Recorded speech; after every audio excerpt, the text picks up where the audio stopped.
Avant, je vivais dans un terrain qui était sale. Je n'avais pas la possibilité que je lave mes enfants. Avant, il était horrible.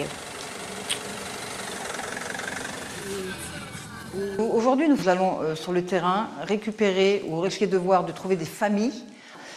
Nous demandons donc les identités. Nous appelons la coordination 115 du SAMU social pour savoir s'ils ont un hôtel.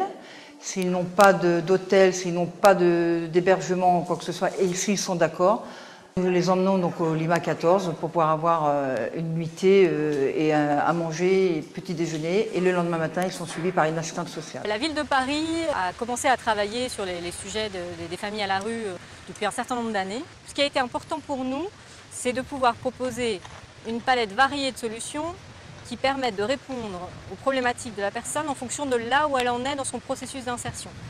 À la fois aux personnes primo-arrivantes qui ne connaissent rien de la réalité parisienne et des services sociaux parisiens, mais également les personnes qui sont déjà rentrées dans un parcours d'accompagnement et qui cheminent petit à petit et qui au final vont pouvoir trouver un emploi et trouver un logement et s'insérer pleinement dans la vie parisienne. On est au Lima, au lieu de mise à l'abri. L'UASA va nous appeler pour nous dire qu'ils vont venir avec une famille d'ici une demi-heure ou 3/4 d'heure. Le Lima 14, bonsoir. La dame va vous donner pour prendre la douche, ici de dormir ici. Tout à l'heure, vous allez manger dans la cuisine là-bas. D'accord? Et là, vous allez prendre les bagages, remettre les bagages dans la chambre.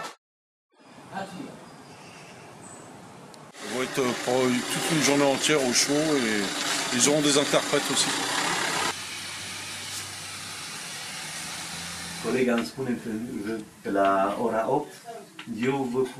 Ici, on a un accueil conditionné à l'orientation par des maraudes. Et aujourd'hui, elles avaient rendez-vous avec l'éducateur qui les a reçues en entretien pour entamer quelque chose autour du suivi social, de l'ouverture des droits, de la protection de l'enfance si besoin.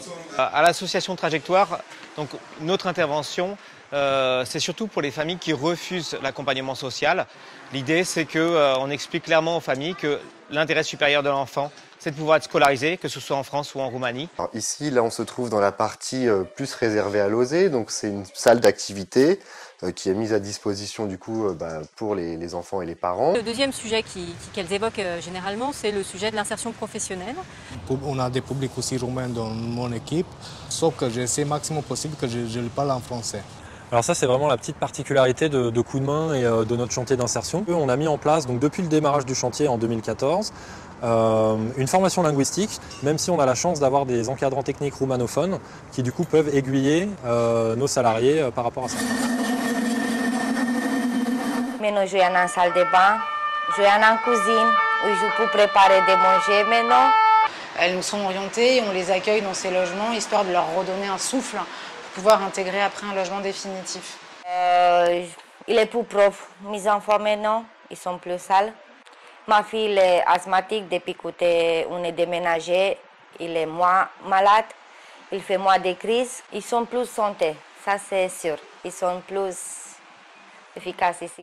À 1 an à peu près de ce dispositif, on peut être que ravis de ce qu'on a permis de faire et de ce qu'on a pu permettre de faire aux familles. C'est-à-dire qu'on voit bien tout le bénéfice d'avoir d'abord un toit sur la tête pour pouvoir aller vers d'autres choses.